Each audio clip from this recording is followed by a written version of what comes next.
విద్యార్థికి చదువుతో పాటు నైపుణ్యం కూడా ఉండాలని, అప్పుడే ఏ రంగంలో అయినా రాణించగలరని మాజీ ఉప ముఖ్యమంత్రి స్టేషన్ ఘనపురి ఎమ్మెల్యే కడియం శ్రీహరి అన్నారు. హనుమకొండ జిల్లా ధర్మసాగర్ మండలం పెద్దపెండ్యాలలోని ఢిల్లీ పబ్లిక్ స్కూల్ 11వ వార్షికోత్సవానికి ఎమ్మెల్యే కడియం శ్రీహరి ముఖ్య అతిథిగా హాజరయ్యారు. ఈ సందర్భంగా మాట్లాడుతూ ఉమ్మడి వరంగల్ జిల్లాలో మెరుగైన విద్య అందించాలని 10 ఏళ్ల క్రితం ఢిల్లీ పబ్లిక్ స్కూల్ను ప్రారంభించామని తెలిపారు. University, Hyderabad. He entered into politics in February 1987, and it's a long journey of service. He served the state in various capacities, and the greatest gift he has given to the Telangana state is Kadiyam Kavya Garu, a MP. So Sri Kadiyam Srihari Garu is a towering personality, an educated and enlightened politician in public service, and an exemplary leader who has dedicated his life to the welfare of society. Known for his visionary leadership, he has made significant contributions to the field of education, infrastructure, development, and social empowerment during his tenure as Deputy Chief Minister and Minister for Education. His efforts have been pivotal in shaping the young generations in the state of Telangana. పెద్దలు కాకతీయ విశ్వవిద్యాలయం పాలమూరు విశ్వవిద్యాలయానికి ఉపకులపతిగా vice ఛాన్సలర్గా పనిచేసిన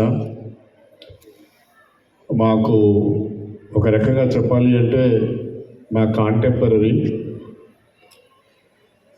శ్రీ గోపాల్ రెడ్డి గారు, Delhi public school అధ్యక్షులు, ఈ పాఠశాలను అనేక సమస్యలను ఎదుర్కొని ఒడిదుడుకులను ఎదుర్కొని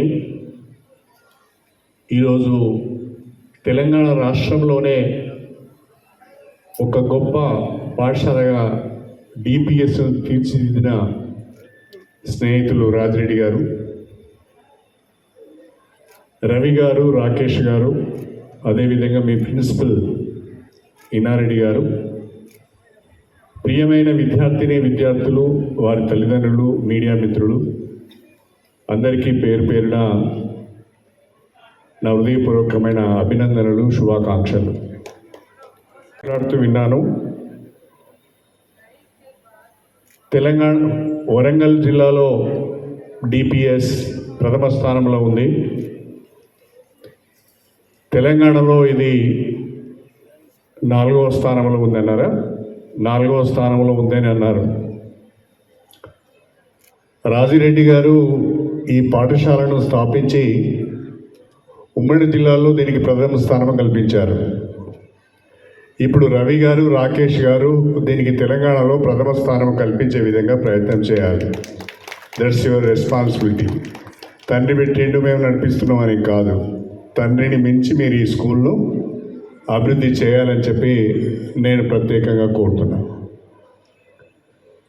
ప్రధానంగా ఉమ్మడి వరంగల్ జిల్లాలో మెరుగైన విద్యా అవకాశాలు కల్పించాలని ఒక మంచి ఆలోచనతో డిపిఎస్ని ఏర్పాటు చేశారు. చాలామంది స్కూల్స్ పెట్టడానికి ముందుకు రారు, ఎందుకంటే ఇది పెద్దగా లాభసాటి కాదు అని. అంతేకాకుండా విద్యార్థులతో, వారి తల్లిదండ్రులతో రిలేషన్స్ మెయింటైన్ చేయాలన్న ఇబ్బంది అవుతుందనే ఉద్దేశంతో వేరే వ్యాపారాలకు వెళ్తారు, చాలామంది వేరే పనులు చేస్తుంటారు. కానీ ఒకవైపు సమాజానికి సేవ చేయాలని, రెండో వైపు మెరుగైన విద్యను వరంగల్ విద్యార్థులకు కూడా అందించాలని రాజిరెడ్డి గారు 10 సంవత్సరాల క్రితం ఈ డిపిఎస్ను ప్రారంభించడం, ఇవాళ ఇది తెలంగాణలోనే ఒక పేరెన్నికగన్న పాఠశాలగా ఎదగడం చాలా అభినందనీయం. ఈ సందర్భంగా రాజిరెడ్డి గారికి మనందరం కూడా హృదయపూర్వకంగా అభినందనలు చెప్పవలసిన అవసరం ఉంది అని చెప్పి నేను ఈ సందర్భంగా తెలియజేస్తున్నాను. ప్రధానంగా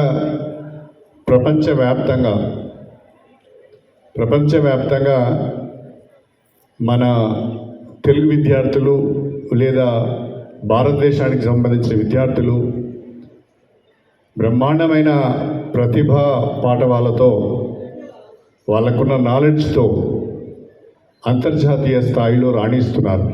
ఇంతకుముందే గోపాలరెడ్డి గారు చెప్పారు. ఈరోజు ట్రంప్ ఎవరైతే అమెరికన్ అధ్యక్షుడు ఉన్నాడో వారికి స్పీచ్ డ్రాఫ్ట్ చేసే వ్యక్తి మన తెలుగువాడు అని. అదొక్కటే కాదు, ఇవాళ మైక్రోసాఫ్ట్ ఉన్నది. మైక్రోసాఫ్ట్ ఇవాళ ప్రపంచవ్యాప్తంగా చాలా పేరెన్నికగా కన్నా సాఫ్ట్వేర్ కంపెనీ.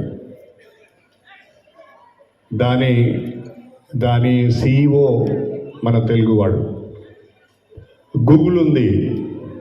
ప్రతిరోజు మీరు మీ మొబైల్స్లో గూగుల్ను ఉపయోగిస్తుంటారు. గూగుల్ CEO మన భారతీయుడు. ఇంకా అనేక కంపెనీలలో కానీ లేకుంటే అమెరికన్ డిఫెన్స్కి సంబంధించిన రీసెర్చ్ ఇన్స్టిట్యూట్స్లో కానీ ప్రపంచవ్యాప్తంగా మన భారతీయులు ఉన్నారు. చాలా గొప్ప వాళ్ళు ఉన్నారు. ఈరోజు విద్యతో పాటు నాలెడ్జ్ కూడా చాలా అవసరం. డిగ్రీతో పాటు స్కిల్ కూడా చాలా అవసరం. మేము